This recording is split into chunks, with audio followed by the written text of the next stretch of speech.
नमस्ते दोस्तों, स्वागत है आप सबका। अगर आप एसएससी, सीजीएल, सीएचएसएल या एमटीएस जैसे एग्जाम्स की तैयारी कर रहे हैं, तो आज हम लाइफ साइंस के सिलेबस को पूरी तरह से डिकोड करने वाले हैं। अगले कुछ मिनट आपके लिए बहुत इंपॉर्टेंट होने वाले हैं। क्या आप भी लाइफ साइंस का इतना बड़ा सिलेबस देखकर कंफ्यूज हो जाते हैं? समझ नहीं आता कि भाई शुरू कहां से करें और क्या क्या पढ़ें? अगर हां, तो चिंता की कोई बात नहीं है। आप बिल्कुल सही जगह पर हैं, क्योंकि आज हम इस कंफ्यूजन को हमेशा के लिए दूर कर देंगे।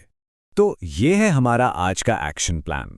हम पहले सिलेबस को समझेंगे, फिर उसके 3 मेन पिलर्स को जानेंगे, उसके बाद उन टॉपिक्स पर फोकस करेंगे जिनसे सबसे ज्यादा सवाल आते हैं, और आखिर में एक जबरदस्त प्रिपरेशन स्ट्रैटेजी देखेंगे। तो तैयार हैं? चलिए शुरू करते हैं। ठीक है, तो सबसे पहले ये समझते हैं कि जब एसएससी लाइफ साइंस कहता है तो उसका आखिर मतलब क्या है। देखिए, एसएससी के लिए लाइफ साइंस का सीधा सा मतलब है जनरल साइंस का वो हिस्सा जिसमें हम लिविंग ऑर्गेनिजम्स यानी जीवित प्राणियों के बारे में पढ़ते हैं। और सबसे अच्छी बात यह है कि ज्यादातर सवाल क्लास 6 से 10 तक की एनसीईआरटी किताबों से ही आते हैं। मतलब अगर आपके बेसिक कॉन्सेप्ट्स क्लियर हैं तो आप बहुत आसानी से स्कोर कर सकते हैं। तो इस एनसीईआरटी बेस्ड सिलेबस को और भी आसान बनाने के लिए हम इसे 3 मेन पिलर्स या सब्जेक्ट्स में बांट सकते हैं। ये 3 सब्जेक्ट्स ही पूरे लाइफ साइंस की फाउंडेशन है। तो वो 3 पिलर्स हैं। पहला, बायोलॉजी यानी जीव विज्ञान, जिसमें हम सभी लिविंग थिंग्स के बारे में पढ़ते हैं। दूसरा है बॉटनी, जो हमें पेड़ पौधों की दुनिया यानी प्लांट किंगडम के बारे में सब कुछ बताता है। और तीसरा है ज़ूलॉजी, जो पूरी तरह से एनिमल किंगडम पर फोकस करता है। तो सिंपल शब्दों में कहें तो लाइफ साइंस इन्हीं तीनों से मिलकर बना है। चलिए अब आते हैं इस एनालिसिस के सबसे इंपॉर्टेंट हिस्से पर, वो टॉपिक्स जहां से एसएससी बार बार सवाल पूछता है। अगर आपको अपना स्कोर बूस्ट करना है तो इन टॉपिक्स को तो आप बिल्कुल भी स्किप नहीं कर सकते। हमारा पहला और सबसे फंडामेंटल टॉपिक है सेल यानी कोशिका। देखिए, जैसे एक इमारत ईंटों से बनती है, ठीक वैसे ही हर जीवित चीज कोशिकाओं से बनी होती है। ये एक स्टार इंपॉर्टेंट टॉपिक है। सेल के टाइप से अक्सर सवाल आते हैं, खासकर प्रोकैरियोटिक और यूकैरियोटिक सेल्स के बीच के अंतर से। जैसा कि आप स्लाइड पर देख सकते हैं, मेन डिफरेंस न्यूक्लियस और स्ट्रक्चर का है। एसएससी अक्सर सीधा सवाल पूछता है, इनमें से किस कोशिका में ट्रू न्यूक्लियस नहीं होता? तो ये कंपैरिजन प्रीवियस ईयर क्वेश्चंस के लिए गोल्डन है।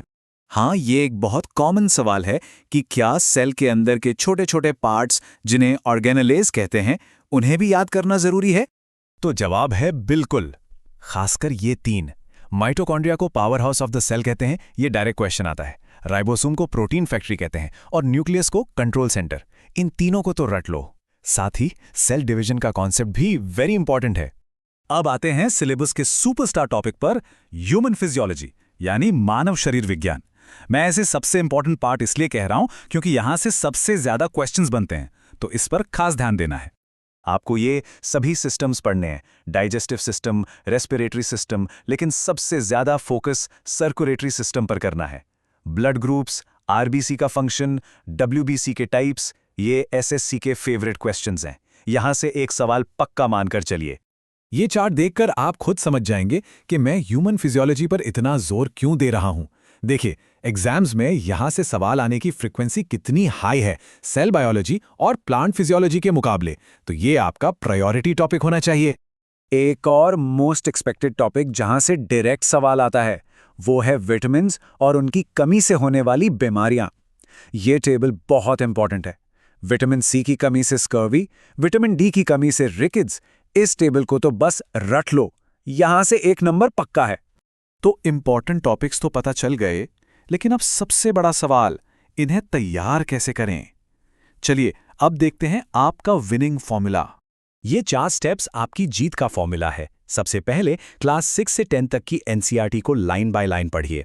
फिर पीवाईक्यू सॉल्व कीजिए ताकि आपको पैटर्न पता चले।